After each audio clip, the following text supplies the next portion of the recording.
Crispin, Cross of Lead, Chapters 6 through 10. In time, people emerged from the church. Most went their several ways, some back to the fields, others to their cottages. Others remained in groups, gossiping, or so I supposed. I had given much to hear their words. As for the steward and the stranger, they remounted their horses and retreated to the manor house. Some of the village men went along. Once more I had to decide what to do. I thought of going to the village for help, but there was only one person whom I could trust, Father Quinnell. Had not my mother trusted him? Had not he alone in the village treated me with some kindness? Even as I decided to speak to him, I saw the steward and the bailiff emerge from the manor house, along with men from the village. They were armed with glaives, long poles with sharp blades attached, as well as bows. I even saw a longbow. Just to see them made me know my worst fears had come true.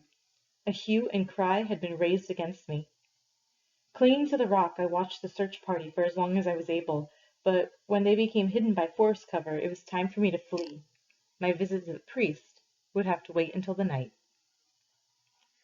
Please stop here and consider question number 1. Chapter 7. My day was spent in a hiding game. Even though I was hunted in many places, the merciful saints were kind. I was not caught. The searchers did come close. Once, twice, I could have touched their garments as they passed. On one such occasion, I learned enough to confirm my worst suspicions. It fell out this way. Late in the day, I had climbed into a great oak so thick the leaves it hid me completely. Below passing, then pausing, were 2 men. Matthew was a stout, honest fellow known for his skill with the glaive. Luke was a small, wiry man considered Stromford's finest archer. Both men lived near the mill. Pausing beneath the tree in which I hid, I heard Matthew say, "I don't think we'll find the boy. He'll have gone leagues by now." Then Matthew, shaking his head, said, "There is a kind of strength in lunacy. I've seen it before, and the steward says it was madness over his mother's death that caused the boy to break into the manor house and steal his money." When I, in my high perch, heard these words, I could hardly believe them. I was being accused of a theft I had not done. "So it's said," Luke replied, but not, I thought, with much conviction. For a moment neither spoke. Then Matthew, in a low, cautious voice, said, "If you believe it, do you?" I held my breath as Luke took his time to answer. Then he said, "Do I think that Asth's son, a boy of 13 who's as skittish as a new chick, entered the steward's home, broke into the money chest, and ran off into the forest? Ah, Matthew, I'm sure marvelous things happen in this world. I've seen a few of them myself, but no, by the true cross, I don't believe he did such a thing." "Nor do I," Matthew said with greater strength, "but the steward says it's so. And that's the end of it," Luke added with a sigh. Please stop here and consider question number 2. Then they spoke bitterly of the things the steward had done, how he had increased their labors, imposed countless fines, taken many taxes, increased punishments, and all in all limited their ancient freedoms by being a tyrant in the name of Lord Furnival. Luke spat upon the ground and said, "He's no king and Lord Furnival, only of his wife." To which Matthew added, "God grant our Lord long life, so he may visit us soon, and we might put our petitions before him." Both men crossed themselves. Having spoken, they drifted off. I'd listened to such talk before, but always whispered. People often complained about their lives, taxes, work, and fees. Indeed, there had been so much talk that the steward, who must have heard of it, called a moot, and informed one and all that such speech went against the will of God, our King, and our master Lord Furnival, that henceforth he would treat all such talk as treason, a hanging offense. Knowing these things could not be changed, despite the words of men like Matthew and Luke, I cared little for such matters. But in learning that I was being blamed for a crime I had not done, my incomprehension as to my plight only grew. The rest of the day I spent hiding, not even daring, despite my hunger, to search for food. Instead, I waited for darkness, past vespers and beyond, choosing not to stir until I heard the church bell ring the last prayers of the night, Compline. Still I held back for fear of being seen. But once the day was truly over, when the curfew bell had rung and all lay still as stone, I crawled from my hiding place. The night was intensely dark. Low clouds hid the moon and stars. The air was calm, though animal slops and whiffs of burning wood made it rank. No light came from the village, but some gleamed in the manor house. Only then did I creep toward the church, alone, uncertain, and very full of fear. Please stop here and consider question number 3. Chapter 8. Father Quinnell lived behind our stone church in an attached room without windows. Though I saw no light beneath his door, one of the few doors our village boasted, I knocked softly. "Who's there?" "It's me, Father Quinnell. Ask the son." A slight sound came from within. The door pulled open. The priest's small, pale face peered out. His once white alb, which covered him neck to foot, seemed ghost-like. Frail from his many years, Father Quinnell had served in Stromford his entire life. Now he was small and wizened, with sparse grey tonsured hair. Some claimed he was the unwanted son of the previous Lord Furnival, who had provided him with a church living when Quinnell was still a boy. "God be praised! Is that truly you?" he whispered. "Yes, Father," I said, adding quickly, "and I didn't steal that money." He made the sign of the cross. "Bless Jesus to hear you say it. I didn't think it likely."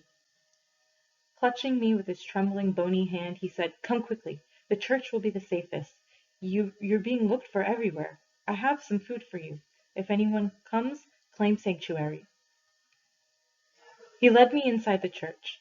A large building, it took a man standing on another's shoulders to reach the pointed roof. Some say it was as old as the world, built when our blessed Saviour was first born. Not even Goodwife Peregrine, who was the oldest person in our village, knew for sure. The church contained a single open space where the villagers knelt in the rush-strewn floor to face our priest and altar during Mass. Above, in deep shadow, was the carved crucifix, Jesus in his agony.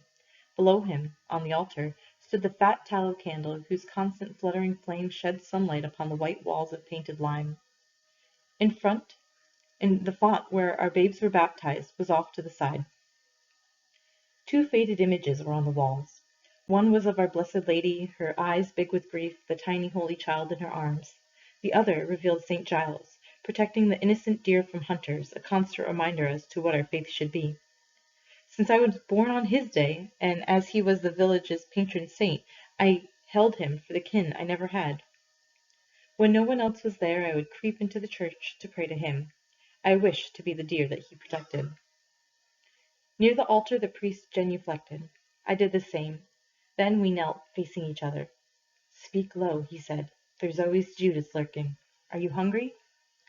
"Yes, Father," I murmured. From behind the tattered altar cloth he produced a loaf of barley bread and gave it to me. "I was hoping you would come," he said. I took the heavy bread and began to devour it. "Where have you been?" he asked. "In the forest."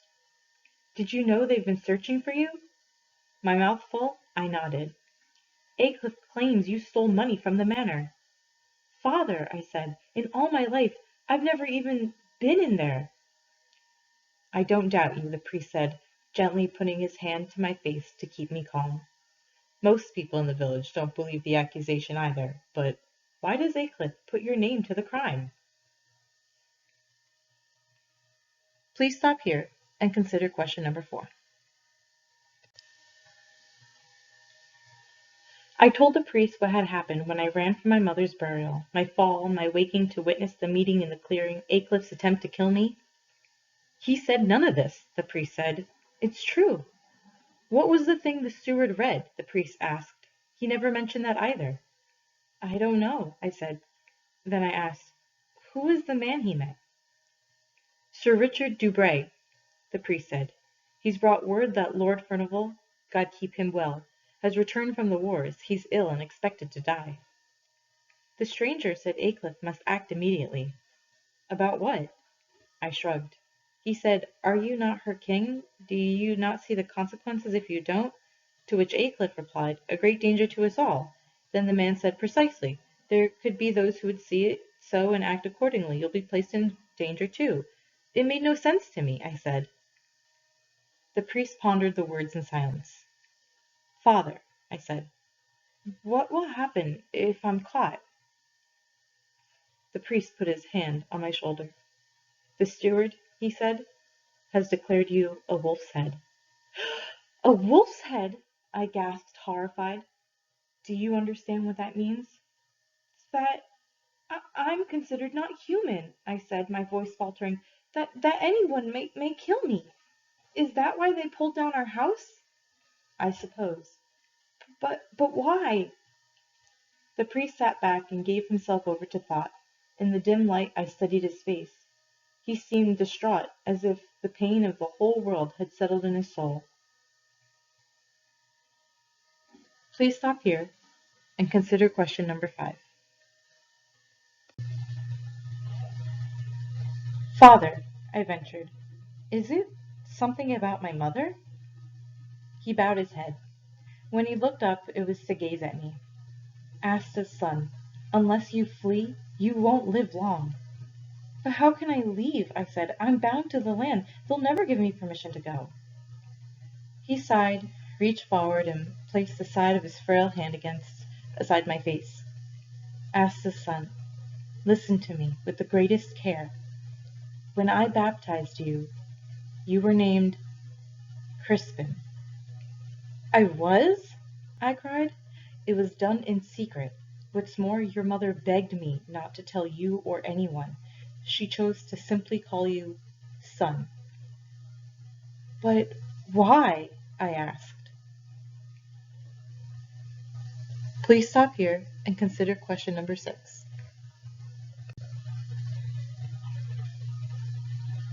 He took a deep breath and then said, Did she tell you anything about your father? Once again the priest took me by surprise. My father? Only that he died before I was born, in the great mortality, I reminded him. But what has that to do with my name, or any of this? Dearest boy, the priest said wearily, I beg you to find your way to some town or city with its own liberties. If you can stay there for a year and a day, you'll gain your freedom. Freedom? I said. What has that to do with me? You could live by your own choices, as a highborn lord or a king. Father, I said, that's impossible for me. I am what I am. I know nothing but Stromford. Even so, you must go. There are cities enough, Canterbury, Great Wexley, Winchester, even London. What are these places like? They have many souls living there, far more than here, too many to count, but I assure you they are Christians. Father, I said, I don't even know where these cities are. I am not so certain myself, he admitted. Follow the roads, ask for help as you go. God will guide you. Is there no other way?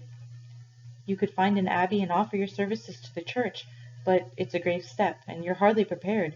In any case, you don't have the fees. If I had them, they would be yours. No, the most important thing is for you to get away. There's something about my mother that you're keeping from me, is there not? I said. He made no reply. Father, I pressed, was God angry at her and me? He shook his head. It is not for men to know what God does or does not will. What I do know is that you must leave. Frustrated, I rose up only to have the priest hold me back. Your way will be long and difficult, he said. If you can remain hidden in the forest for another day, I'll find some food to sustain you for a while, and perhaps someone will know the best way to go.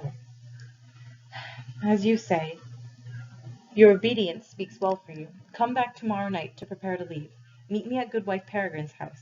I'll ask her to give you some things to protect you on your way. I started off again. And, he added as if coming to his decision, when you return, I'll tell you about your father. I turned back. Well, can't you tell me now? Better, safer, to learn such things just before you go. That and my blessing are all I can give. Was he a sinner? I demanded. Did he commit some crime? Should I be ashamed of him? I'll tell you all I know when you come to Peregrine's. Make sure it's dark, so you'll not be seen. I took his hand, kissed it, then started off, only to have him draw me back again. Can you read? No more than my mother. But she could. Father, you're greatly mistaken. She could write, too. I shook my head in puzzlement. These things you say, a name, reading, writing, my father? Why would my mother keep such things from me? The priest became very still. Then, from his pocket, he removed my mother's cross of lead, the one with which she so oft prayed, which was in her hands when she died. I had forgotten about it. He held it up. Your mother's. I know, I said sullenly. Do you know what's on it? Some writing, I think. I saw your mother write those words. I looked at him in disbelief. But tomorrow, he said, cutting me off and folding my fingers over the cross. I'll explain. Just remember, God mends all. Now go, he said, and stay well hidden. Filled with dissatisfaction, I stepped from the church. As I did, I thought I saw a shadow move. Concerned that I should have been observed, I stood still and scrutinized the place where I had seen movement, but nothing shifted or gave sound. Deciding that it had been just my fancy, in any case too upset to investigate, I made my way back to the forest, where I slept but poorly. Why had I been so falsely accused? I kept asking myself, how could I be proclaimed a wolf's head? Regarding my father, why had my mother told me nothing about him? And what possible matter of importance could Father Quintal reveal of that connection? Mostly, however, I kept marveling at the priest's revelations about my mother, that she had given me a name, Crispin. It did not seem to be me. If true, why had she held it in secret? As for her being able to read and write, surely that could not be true. But if true, why would she have kept such skills from me? In the darkness where I lay, I held her cross before my eyes. Of course I could make out nothing. In any case, I could not read. If there was one person I thought I knew, depended upon, and trusted utterly, it was my mother. Yet I had been told things that said I did not know her. I hardly knew what to think. Closer to the truth, I was in such a state of wretched disorder, I did not want to think. The things the priest had said made my heart feel like a city under siege. Please stop here and consider question number 7. Chapter 9. In the early morning I climbed back on the rock to watch for any hunting party that might resume its search for me. Happily, I saw none. Not entirely trusting what I saw, I spent my day in anxious idleness, watching, dozing, searching for acorns and berries for my food. Sometimes I prayed for guidance, as my mother had done, her small cross pressed between my hands. Occasionally I would say the name Crispin out loud. It was rather like a new garment that replaces an old, desired but not yet comfortable. I tried to guess what the priest was going to tell me about my father. In truth, I feared the worst. That he was an outlaw, perhaps a traitor or someone exiled from the church, a person to make me even more ashamed of myself than I already was. I even wondered if that was why I had become a wolf's head, because my father had been one. But what I kept pondering endlessly were the priest's revelations about my mother. Though the day seemed to last forever, night returned at last. When it became completely dark, I set out for the village and the church. Though upset, I was resolved to do as the priest had instructed. The sky was clear. A slender moon was in the sky. Nothing along the way gave me pause. But no sooner did I draw near the church than a figure rose up before me. I stopped, heart pounding. "Is that Asta's son?" came a whispered voice. Afraid to answer, I kept still. "It's me, Cerdic," the voice said. Cerdic was a village boy, a little older than myself. Instantly suspicious, I said, "What do you want?" "Father Quintal told me to come," he said. "I was to say he could not meet you." "Not meet me?" I cried. "Instead, he said you were to follow me." "But where is he?" I said. "And why couldn't he come?" "I don't know." "Why did he speak to you?" I said. "I don't know that either," Cerdic stammered. I stared into the dark. "Where am I to follow you?" "Along the road that leads west," Serdic said. Father Quinnell said to say it's the safest way to go. But he told me I was to go to Goodwife Peregrine's, I protested, to meet him there. I told you, he can't. Not certain I should trust the boy, but unsure what to do, I stood where I was. Serdic moved off a few paces. Are you coming? He called. I need to do as I was told, I said, and set off in the direction of Peregrine's cottage. Serdic followed. Please stop here and consider question number 8. Peregrine was not just the oldest person in our village.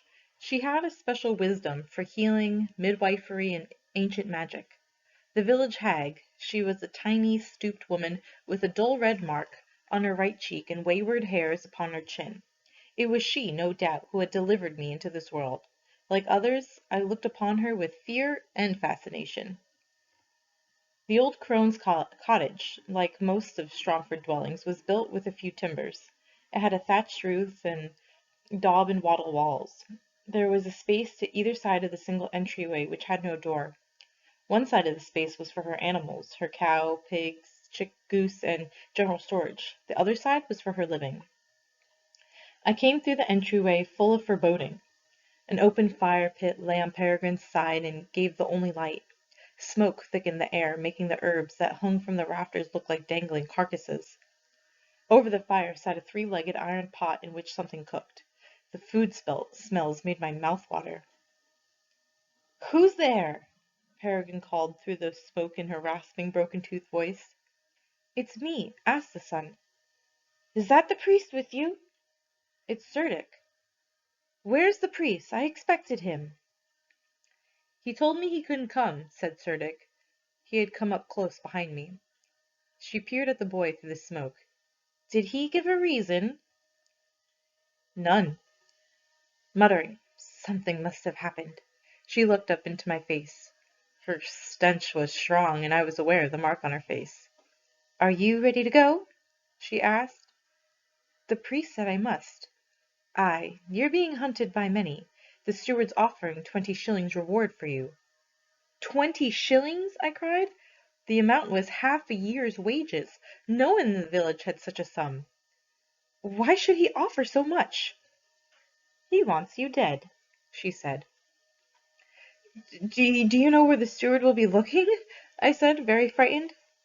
Serdic answered, "The bailiff told people he intends to go along the northern road." "Then best to go south," Peregrine said to me. "Are there towns or cities there?" I said. "I wouldn't know," the old woman said. "Now draw closer," she commanded. "The priest asked me to provide you with protection. I do it for him, Asta's boy, not you." I stepped forward reluctantly. She reached up and dropped a thong, a small leather pouch, about my neck. Then she spoke some words I didn't understand. "Eat this before you go," she said, thrusting a bowl of porridge into my hand.